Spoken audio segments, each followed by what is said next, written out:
Next question क्या है, why does micelle formation take place when soap is added to water. Soap और water को जब add करते हैं तो मिसल का फॉर्मेशन क्यों होता है। और नेक्स्ट क्वेश्चन इसमें क्या दिया गया आगे, will a micelle be formed in other solvent such as ethanol. क्या मिसल का फॉर्मेशन अदर सॉल्वेंट जैसे एथेनॉल में मिसल का फॉर्मेशन होगा। तो चलिए इसका आंसर हम लोग डिस्कस करते हैं। ये देखिए आंसर क्या होगा, मिसल का फॉर्मेशन क्या होगा। तो तुम क्या लिखोगे कि soap have two end, soap का कितना कौन सा end, this is the structure of soap. Soap have two end, one is hydrophilic, hydrophilic मतलब ये वाटर से प्यार करते हैं, और end another end is hydrophobic end, और एक जो है वाटर से हेट करता है। और हेट करने का मतलब है कि ये किससे प्यार करता है, ये डर्ट लवर होता है। ठीक है, अब हम क्या करते हैं, when this soap molecule react with dirt, जब ये डर्ट के कांटेक्ट में आता है तो what happen, the tail part attach to the dirt because tail part is dirt lover and the head part attach to the surface of water. Okay, so then so many soap molecule like a same way and form a cluster of soap. और क्या करते हैं, सब के सब soap के molecule इसी तरह अटैच करते हैं और ये क्या बनाते हैं, सोप का क्लस्टर बनाते हैं। और इसी क्लस्टर को हम क्या कहते हैं, मिसल। ठीक है, इसी क्लस्टर को हम क्या कहते हैं, मिसल। ये डर्ट को सारे सोप के मॉलिक्यूल क्या करते हैं, कस के पकड़ लेते हैं। ठीक है, अब यही मिसल ही रीज़न है कि ये क्लोथ को साफ करने में हेल्प करता है, और मिसल ही क्या बनाता है, झाग, और झाग ही रिस्पॉन्सिबल है क्लोथ को साफ करने के लिए। तो इसलिए इसका मिसल का फॉर्मेशन इसी की वजह से होता है। ये निगेटिव और पॉजिटिव पार्ट होते हैं, ठीक है, जो एक दूसरे से क्या होते हैं,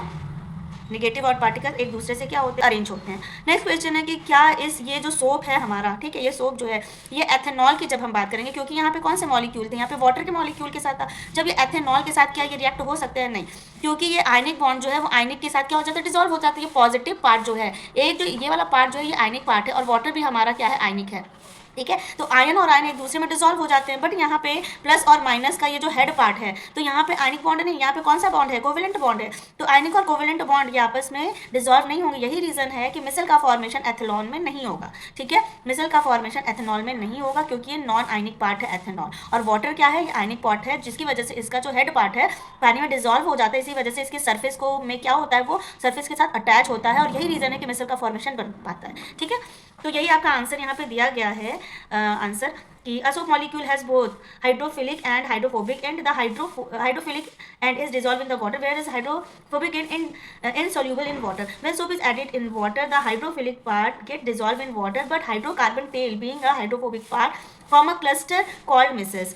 As soap is soluble in ethanol, micelle formation will not take in it. ठीक है, अब चलते हैं नेक्स्ट क्वेश्चन की तरफ। वो क्या पूछ रहा है, why are carbonaceous compound use as a fuel for most application. Carbonaceous compound जो है वो फ्यूल के बहुत अच्छे क्या है, एप्लीकेशन में, बहुत मोस्ट एप्लीकेशन में यूज होते हैं। क्यों, देखो यहाँ पे हम ये बोल सकते हैं कि कार्बन हो गया, ये प्योर कार्बन है, ये हाइड्रोकार्बन है, और ये तुम्हारा क्या है, मेथेनॉल है, ये कार्बन का फंक्शनल ग्रुप अटैच है। तो कार्बन का जो एफिनिटी है वो ऑक्सीजन के साथ बहुत अच्छा होता है, जिसकी वजह से ये तुरंत कार्बन डाइऑक्साइड गैस बना लेते हैं, और ये कार्बन डाइऑक्साइड वार्म गैस है, यही रीजन है इसको हीट और लाइट में क्या मिलता है, सपोर्ट मिलता है। ठीक है, तो जिसमें कार्बन होगा, प्योर कार्बन होगा, या फिर कार्बन के कंपाउंड होंगे, वो कंबशन रिएक्शन करते हैं। ये अगर कार्बन डाइऑक्साइड बनाएगा, क्योंकि इसमें हाइड्रोजन है, तो ये वाटर बनाएगा along with heat and light.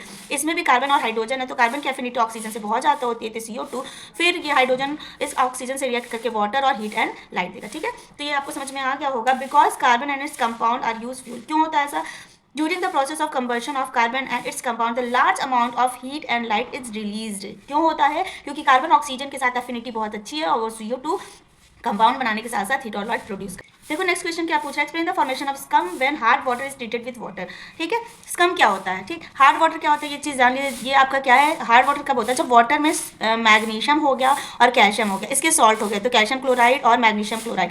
जब कैल्शियम और मैग्नीशियम के सॉल्ट, या फिर मैग्नीशियम सल्फेट और कैल्शियम सल्फेट, जब ये सॉल्ट, मैग्नीशियम और कैल्शियम के सॉल्ट जब इस वाटर में प्रेजेंट होते हैं, तो ये इसको क्या बनाते हैं, ये इसको बनाते हैं हार्ड वाटर। होता क्या है कि जब ये हार्ड वाटर, ठीक है, जब ये हार्ड वाटर जो है, जब ये सोप से रिएक्शन करता है, तो क्या बनाता है, स्कम। स्कम क्या है, इनसोल्यूबल, ठीक, इनसोल्यूबल प्रेसिपिटेट है, इनसोल्यूबल प्रेसिपिटेट। ये ऐसा प्रेसिपिटेट है जो वाटर में डिजॉल्व नहीं होता, बिना सोल्यूबल हुए वो क्या बना देते हैं, स्कम। ठीक है, अच्छा, हार्ड वाटर क्या हो जाएगा तुम्हारा, ये है हार्ड वाटर MgCl2। ठीक है, सोप का फॉर्मूला क्या होता है, C17H35COONA। ठीक है, ये सोप का फॉर्मेशन है, फॉर्मूला है। अब होता क्या है कि this is the negative part, ठीक है, और ये क्या है, पॉजिटिव पार्ट। ये पॉजिटिव पार्ट है, ये तुम्हारा नेगेटिव पार्ट है। तो ये पूरा नेगेटिव पार्ट कहाँ पे से, किससे अटैच होता है, मैग्नीशियम से। तो C17H35 COO क्या बनता है Mg, और ये वाला जो बचा हुआ पॉजिटिव और निगेटिव पार्ट है ये हो जाता है NaCl, ठीक है, प्लस और माइनस। तो इसी को हम क्या कहते हैं, स्कम, ठीक है, इसी को हम क्या कहते हैं, स्कम। ये रिएक्शन आपको बताया गया है। मतलब जब हार्ड वाटर सोप से रिएक्शन करता है तो क्या बनाता है, इनसोल्यूबल पार्ट, जो PPT कहते हैं इसको, उसी को हम क्या कहते हैं, स्कम। तो ये क्या है बेटा, सोप। मतलब जब तक उस सोल्यूशन में, जब तक इस वाले सोल्यूशन में जितने भी मैग्नीशियम और कैल्शियम है ये स्कम बना के बाहर नहीं आ जाते, तब तक हमारा हार्ड वाटर सॉफ्ट वाटर में कन्वर्ट नहीं हो सकता। इससे क्या होता है, हमारा सोप का वेस्टेज होता है, ठीक है।